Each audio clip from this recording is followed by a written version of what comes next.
তো good afternoon everyone. আগামী দুপুরবেলা থেকে আজকে ব্লগটা আমি শুরু করছি। এখন টাইম হয়ে গেছে প্রায় 12:30টার মতন। তো চলুন, এই যে দেখতে পাচ্ছেন আমি এটা ডালে তড়কা দেওয়ার জন্যই খালি মাত্র পেঁয়াজ টমেটো এটা ফ্রাই করছি। আর এদিকে হাঁসের ডিমের ঝোল।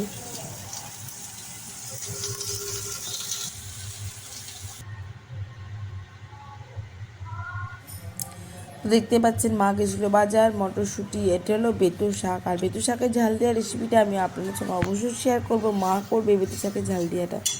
তো আমার ডালে তড়কা লাগানো হয়ে গেছে কমপ্লিট। আর আজকে হয়েছে আমাদের ফুলকপি আর পেঁপে দিয়ে তো এটা হলো বেতুর শাক। ঝোল। আর মা এখানে করছে বেতুর শাকের ঝাল দিয়া বড়ি বেগুন দিয়ে। বাবার জন্য আলু দিতে পারি, আলু দিলে দিতে পারি। এটাতে আলু দেওয়া যাবে, কিন্তু মা এখানে আলু দেয়নি, কেন বাবা খেতে পারবে না।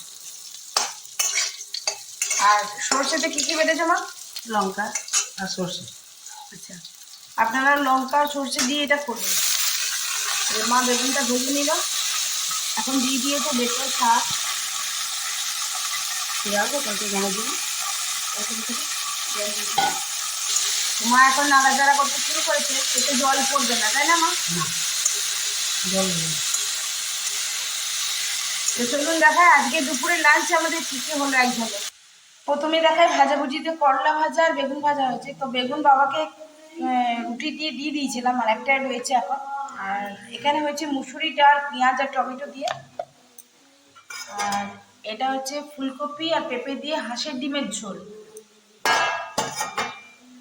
আর ওদিকে চলছে বেতুর শাক, আমাদেরকে দেখাবো নুন আর হলুদ দিলাম, নুন হলুদ দিয়ে কোনো একটু নাড়াচাড়া করবো, তারপরে করতে পারবো। আচ্ছা, মা সবাইকে গুড আফটারনুন বললো। Good afternoon, high.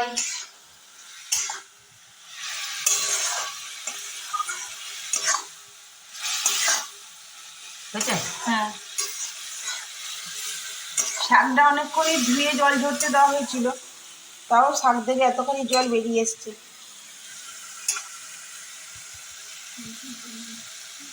এবার সর্ষে বাটা দিচ্ছি। তো বেটে রাখা সর্ষেটা মা দিয়ে দিল, সর্ষে আর লঙ্কা। সর্ষে বাটা বাটিটা ধুয়ে জল, আর কি লাগবে। এবার মা বাটিটা ধুয়ে ওর মধ্যে জলটা এর মধ্যে দিয়ে দেবে।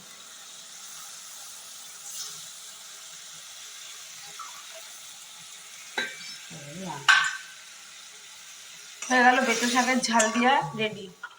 এবার এটা খালি একটু ফুটে যাবে আর নামিয়ে নেবে সর্ষের তেল দিয়ে, কাঁচা সরিষার তেল দিয়ে।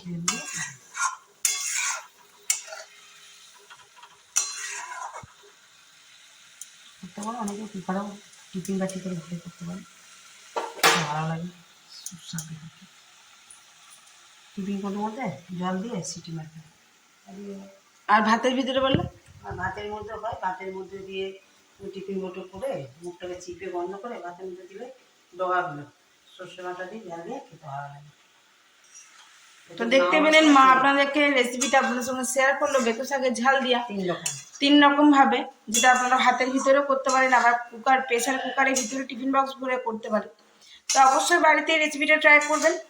এগুলো সমস্ত আমাদের পুরনো রেসিপি, পুরনো দিনের রেসিপি, পুরনো দিনের মানুষেরা এই রেসিপিগুলো খুব সুন্দর বাড়িতে করতো, খেতে খুব সুন্দর লাগে। অবশ্যই বাড়িতে ট্রাই করবেন। কেমন লাগছে অবশ্যই আমাদের কমেন্ট বক্সে কমেন্ট করে বিকেল থেকে ব্লগটা কন্টিনিউ করবো, তো অবশ্যই সঙ্গে থাকবেন আর দেখতে থাকবেন। আর আজকে করবো যে লঙ্কাগুলো আপনাদেরকে দেখালাম, সেই লঙ্কাগুলো লঙ্কা পাকোড়া বানাবো, অবশ্যই আপনাদের সঙ্গে শেয়ার করবো, সঙ্গে থাকবেন আর দেখতে থাকবেন। ঝাল দেওয়া হয়ে গেছে একেবারে কমপ্লিট। আমি এবারে এর উপরে একটুখানি কাঁচা সরিষার তেল দিয়ে দেবো।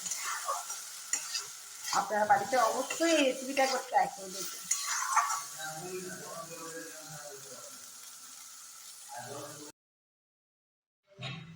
সো এখন বাজলে ঘড়িতে 3:43, আর আমাদের দুপুরের লাঞ্চ হয়ে গেছে। আর এখন আমরা খাবো বসে বসে। তো গুড ইভিনিং সবাইকে জানাই। আর এখন আবার ব্লগটা আমি শুরু করলাম চা থেকে। তো দেখুন আমার এখন চা ফুটতে শুরু হয়ে গেছে।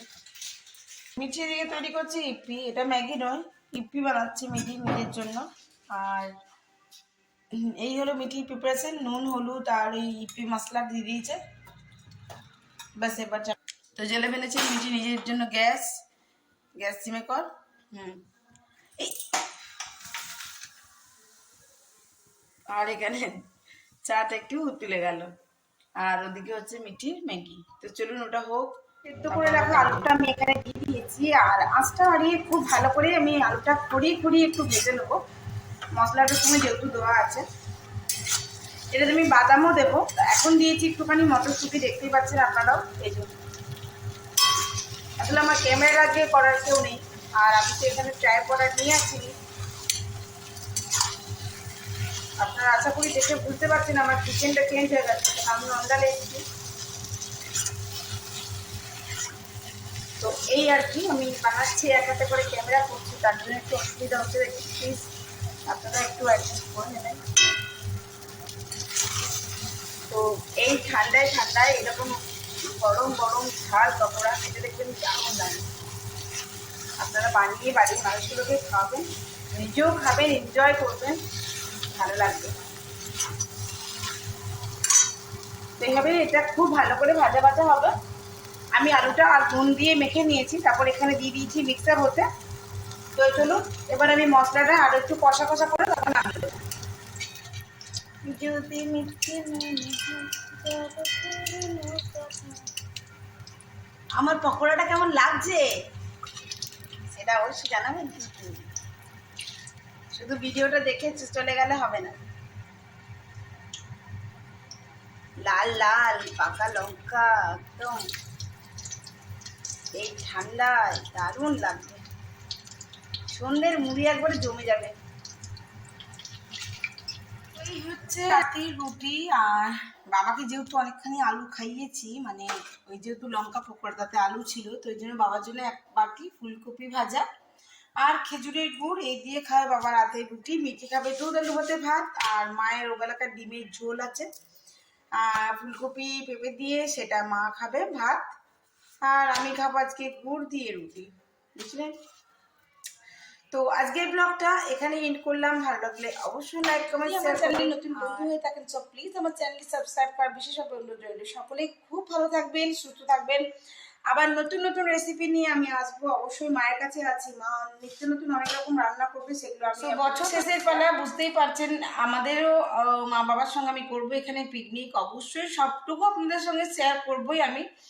আর আজকের মতন এইটুকুই, আবার একটা নতুন ভিডিও দেখা হচ্ছে, ততক্ষণের জন্য বিদায়। ব্যাক টু ব্যাক অনেকগুলো রান্নার রেসিপি আমি আপনাদের সঙ্গে শেয়ার করতে চলেছি। তো অবশ্যই সঙ্গে থাকবেন, আর দেখতে থাকবেন। আর প্লিজ আমার চ্যানেলটি সাবস্ক্রাইব করতে ভুলবেন না, একটু সাপোর্ট করুন, পাশে থাকুন, অবশ্যই আমারও ভালো লাগবে। আর প্লিজ কমেন্ট বক্সে কমেন্ট করে জানাবেন কেমন লাগছে আপনাদের ভিডিওগুলো। আমি তো সব রকম কমেন্টসই আপনাদের চাইছি, ভালো খারাপ সব রকম, আমার কোনো প্রবলেম নেই। আপনারা নেগেটিভ কমেন্ট করতেও পারেন, কিন্তু কমেন্ট করে জানাবেন, ঠিক আছে। আজকের মতো এইটুকুই, আবার দেখা হচ্ছে, ততক্ষণের জন্য বিদায়, টাটা, গুড নাইট।